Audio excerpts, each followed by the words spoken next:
தயாரிக்கிறது அப்படின்னு சொல்லி பார்க்கணும். இதுக்கு செலவுங்கிறது ஒண்ணுமே கிடையாது. ரொம்ப ஈஸியான ஒரு நம்ம வீட்லயே கிடைக்கக்கூடிய சில பொருட்களை வச்சுதான் செய்ய போறோம். இதுக்கு முக்கியமான விஷயம் என்னன்னு பாத்தீங்கன்னா வெட்டி வேர். என்னது வெட்டி வேர்? இதோட விலை என்ன தெரியுமா? இவ்வளவு வெட்டி வேர் ₹1. ₹1 கூட இல்ல, 50 பைசான்னு வச்சுக்கோங்க. அவ்வளவுதான் இதோட விலை. சோ ரொம்ப செலவு பண்ணணும்னு அவசியம் இல்லை இல்லையா? இதுல இந்த வெட்டி வேர் கொஞ்சம் எடுத்துக்கணும். இது வந்து ஜாதிக்காய் பாத்திருக்கீங்களா?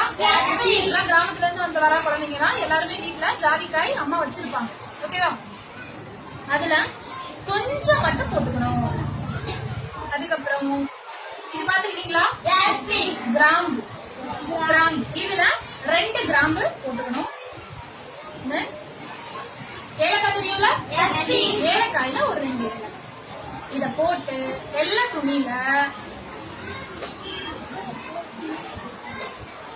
இது நல்லா கட்டிட்டு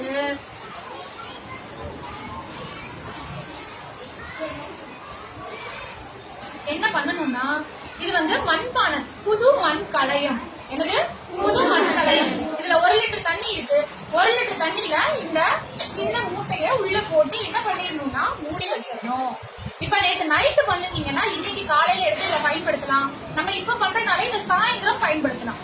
ஓகேவா? இதை என்ன பண்ணணும் அப்படின்னா, இது கூட 5 லிட்டர் தண்ணிய கலந்து நம்ம குடிக்கிறதுக்கு யூஸ் பண்ணணும். இந்த தண்ணி எதுக்கு யூஸ்ஃபுல்லா இருக்கும் அப்படின்னு பாத்தீங்கன்னா, நம்மளோட குடல் புண். என்னது? குடல் புண்ணா சரி செய்யும். நம்மளோட உடம்புல இருக்கக்கூடிய ஹீட், உடம்பு சூடெல்லாம் கம்மி பண்ணி உடம்பு குளிர்ச்சியாக்கும்.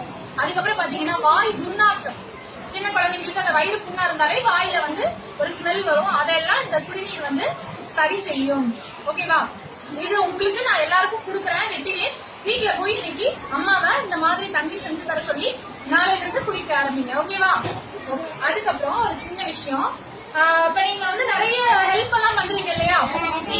பசியில்லா வடமதுரைக்கு நிறைய ஹெல்ப் பண்றீங்க. வாரம் அமௌண்ட் கலெக்ட் பண்ணி கொடுக்குறீங்க மனநலம் பாதிக்கப்பட்டவங்களுக்கு. அது எல்லாத்துக்கும் உங்களை ஒரு பாராட்டுற விதமா சின்ன ஊக்க பரிசு என்னோட கலரிங். ஓகேவா? எல்லாருக்கும் கலரிங் புக் வாங்கி வச்சிருக்கேன். இப்ப இது என்ன முக்கியமான விஷயம் அப்படின்னா, இதே மாதிரி நீங்க பெரிய பையனாயி பெரிய பொண்ணாயி யாராவது நல்லது செஞ்சாங்க அப்படின்னா நீங்க அவங்கள என்ன பண்ணணும்? ஊக்கப்படுத்தணும். ஓகேவா? உங்களால முடிஞ்ச உதவிகளை செய்யுங்க. உதவி செய்யறவங்களை, நல்லது பண்றவங்களை நல்ல பாராட்டுங்க. தப்பு கிடையாதுல்ல? நல்ல பாராட்டுங்க. உங்களால முடிஞ்ச ஊக்கத்தை கொடுங்க. கண்டிப்பா அவங்க மேல மேல நல்லா வருவாங்க. சோ இப்ப உங்களை ஊக்கப்படுத்துறதுக்காக என்னோட பரிசு தான் இந்த கலரிங். ஓகேவா? இந்த மூலிகை தண்ணி போய் செஞ்சு குடிப்பீங்களா? Very good.